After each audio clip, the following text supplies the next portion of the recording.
Hello everyone, আসসালামু আলাইকুম। কেমন আছেন সবাই? আশা করি সবাই অনেক অনেক ভালো আছেন।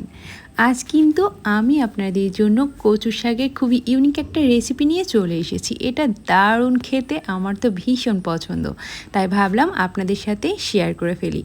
আপনারাও তাহলে আমার মতো মজা করে এই রান্নাটা করে ফেলতে পারবেন। কচু শাক তো আমরা এক একজন এক এক রকমভাবে রান্না করে থাকি, তবে আজ আমি একটু ইউনিকভাবে আপনাদেরকে দেখিয়ে দিব লেবুর পাতায় কচু শাকের এই ভীষণ মজার রেসিপিটা।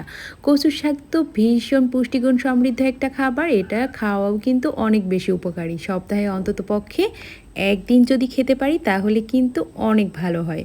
তো আজকে আমি যে রান্নাটা দেখাবো আশা করি আপনাদের সবার ভীষণ পছন্দ হবে। তো চলুন রান্নাটা শুরু করে ফেলবো। তার আগে আপনাদের কাছে আমার একটা ছোট্ট রিকোয়েস্ট, আপনারা যদি আমার চ্যানেলে নতুন হয়ে থাকেন তাহলে অবশ্যই আমার চ্যানেলটি সাবস্ক্রাইব করে দিবেন, লাইক এবং কমেন্ট করে আমার পাশে থাকবেন। দেখতে পাচ্ছেন কচু শাকগুলো ছোট ছোট টুকরো করে কেটে আমি এভাবে ধুয়ে নিচ্ছি। আমি কচু শাকে হাত দিতে একটু ভয় পাই, তাই আমি এভাবে সবসময় ধুয়ে ফেলি। অনেক বেশি সময় ধরে আমার একটু বেশি পানি খরচ হয়, এভাবে ধুয়ে পানিটা ঝরিয়ে নিয়েছি। এখন চুলাতে একটা কড়াই বসিয়ে দিয়েছি। কড়াইটা বসিয়ে দিয়ে আমি শাকগুলো আগে খোলা কড়াইয়ে দিয়ে দিব। কোনো ধরনের তেল বা অন্য কোনো কিছু দেওয়া লাগবে না, আগে শাকগুলো এভাবে দিয়ে দিব।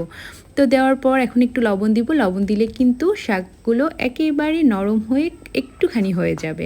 কচু শাক কিন্তু দেখতে মনে হয় অনেকগুলি, কিন্তু রান্নার পর দেখবেন অল্প একটু হয়ে গিয়েছে।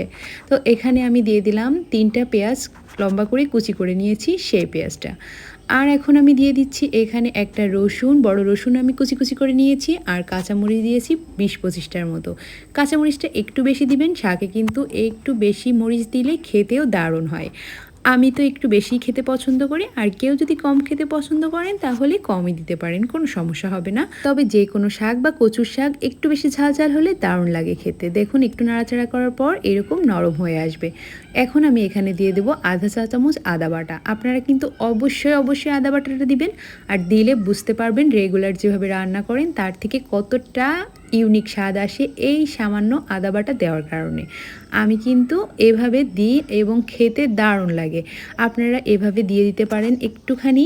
যখন একটু নরম হয়ে আসবে শাক তখন হাফ চা চামচের মতো আমি আদা বাটা দিয়েছি। দেখতে পাচ্ছেন আমার শাকটা কতটা কম হয়ে গিয়েছে, এর জন্য হাফ চা চামচ আদা বাটাই কিন্তু যথেষ্ট। দারুণ একটা ফ্লেভার হয়, খেতে খুবই ভালো লাগে।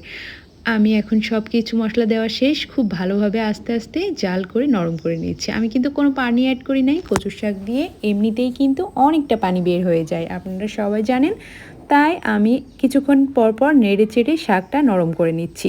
আর আমার শাকটা কিভাবে একেবারে রান্নার পরও এরকম সবুজ থাকে সেটার টিপস আপনাদেরকে বলে দিই। শাক দিয়ে অনেকেই ঢাকনা দিয়ে ঢেকে দিন, কোনোভাবেই ঢাকনা দিয়ে ঢেকে দিবেন না। শাকটা এভাবে ঢাকনাটা খুলে কিছুক্ষণ নেড়ে চেড়ে উচ্চ জালে রান্না করে নেবেন, তাহলে দেখতে পারবেন আপনার শাকটা একেবারে গাছে যেরকম ছিল রান্নার পরও ঠিক ওই রকম সবুজ থাকবে। অনেকেই চান যে রান্নার পরেও শাকটা একেবারে সবুজ থাকুক, আমি তাদের জন্য বলে দেব যে কোনো ধরনের শাক আপনারা কিন্তু ঢাকনাটা খুলে এভাবে উচ্চ জালে রান্না করে নেবেন, তাহলে দেখতে পারবেন শাকটা একেবারে সুন্দর সবুজ থাকবে, মনে হবে গাছ থেকে মাত্র উঠিয়ে নিয়ে এসেছেন। রান্না করার পরেও কোনো ধরনের কালার চেঞ্জ হবে না। আপনারা কিন্তু এই কাজটা করে ফেলতে পারেন। এখন আমি শাকটা উঠিয়ে নিলাম, নিয়ে কড়াইটা ধুয়ে চুলাতে বসিয়ে দিয়েছি। খুব ভালোভাবে গরম হয়ে আসলে এখানে আমি 4 টেবিল চামচের মতো তেল অ্যাড। শাক যে পরিমাণই হোক না কেন অন্যান্য তরকারি থেকে অনেক বেশি তেলটা ব্যবহার করার চেষ্টা করবেন, তাহলে শাকের স্বাদটাও দারুণ আসবে আর পুষ্টিগুণটা একেবারেই ঠিক থাকবে। ডাক্তাররা কিন্তু সবসময় আমাদেরকে বলে থাকেন শাকে একটু বেশি পরিমাণ তেল দিয়ে খাওয়ার জন্য। তো এখন তেলের মধ্যে আমি কিছুটা রসুন কুচি আর 2টা পেঁয়াজ কুচি করে নিয়েছিলাম সেটা দিয়ে নিলাম। দিয়ে দেখুন আমি কিছুক্ষণ লাল করে ভেজে নিচ্ছি। কিছুক্ষণ পর পর নেড়ে নেড়ে আপনারা এভাবে কিন্তু ভেজে নেবেন। যখন দেখবেন যে প্রায় লাল লাল হয়ে এসেছে তখন এরকম ডাল ঘুটুনি দিয়ে পেঁয়াজ রসুনগুলো থেতো করে দিবেন, তাহলে কিন্তু খেতে আরও বেশি ভালো আসবে, ঘ্রাণটাও সুন্দর আসবে। দেখুন আমি কীরকম করে থেতো করে নিয়েছি। এখন আমি শাকটা এর ভিতরে দিয়ে দিচ্ছি, দিয়ে সুন্দরভাবে ডাল ঘুটনি দিয়ে একটু চেপে চেপে নরম করে নিচ্ছি বা একটু ঘুটু ঘুটু করে দিচ্ছি, যেন শাকটা খুব সুন্দরভাবে পেঁয়াজ রসুনের সঙ্গে মিশে যায়।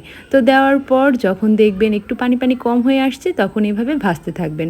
এখন কিন্তু আপনার নেড়েচেড়ে শুধু ভাজার পালা। এভাবে ভাজলে শাকটা খেতে কিন্তু দারুণ হবে, কোনো ধরনের এক্সট্রা পানি থাকবে না, তেলের মধ্যে একেবারে তেল তেলে একটা ভাব চলে আসবে আর একটা ভর্তা ভর্তা ভাব চলে আসবে। এটা কিন্তু গরম ভাতের সঙ্গে এক পিস লেবু দিয়ে খেলে আপনার অন্য কোনো আইটেম আর আজকে লাগবে না। এভাবে কচুর শাকটা রান্না করলে দেখবেন ছোট বড় সবাই খেতে ভীষণ পছন্দ করবে, যেহেতু কচুর শাক আমাদের শরীরের জন্য অনেক বেশি উপকারী। এখন আপনার যেটা করতে হবে, আসল একটা উপকরণ যেটা আপনার এই কচুর শাকের স্বাদটা 2 গুণ থেকে 4 গুণ পর্যন্ত বাড়িয়ে দিবে, সেটা হচ্ছে লেবুর পাতা। সুগন্ধি লেবুর যে পাতা পাওয়া যায়, সেই পাতাটা কিন্তু আমি ছোট ছোট টুকরো করে কেটে এভাবে শাকের মধ্যে মিশিয়ে ঢেকে দিলাম। দেখতে পাচ্ছেন আমি কিভাবে দিচ্ছি, এইভাবে দিবেন। আর এই অবস্থায় কিন্তু চুলাটা একবারে অফ করার পর, ভাপটা সরে যাওয়ার পরে দিবেন। কোনোভাবেই কিন্তু আগে থেকে দিতে যাবেন না চুলা অন রেখে, তাহলে কিন্তু তেতো হয়ে যাবে। আর চুলাটা অফ করে আপনি যদি এভাবে দিয়ে ঢেকে রাখেন, তাহলে কিন্তু দারুণ একটা ফ্লেভার আসবে, খেতে অসাধারণ লাগবে। দেখুন আমার শাক রান্নাটা কিন্তু একেবারে কমপ্লিট হয়ে গিয়েছে। আপনাদেরকে আমি চুলা থেকে নামিয়ে দেখিয়ে দিলাম আমি কিভাবে পাতাটা ব্যবহার করলাম। আপনারা কিন্তু ঠিক সেইভাবে পাতাটা ব্যবহার করবেন। অন্য যেভাবেই রান্না করে থাকেন না কেন, আমার রেসিপিটা ফলো করে অবশ্যই একদিন রান্না করে দেখবেন, তাহলে কিন্তু আপনি কচু শাকের ফ্যান হয়ে যাবেন। আমি আপনাদের কাছে অনুরোধ করছি, অবশ্যই একবার ট্রাই করবেন। তো রান্নাটা কেমন লাগলো অবশ্যই কমেন্ট করে জানাবেন। আজ এই পর্যন্ত, সবাই ভালো থাকবেন। আল্লাহ হাফেজ।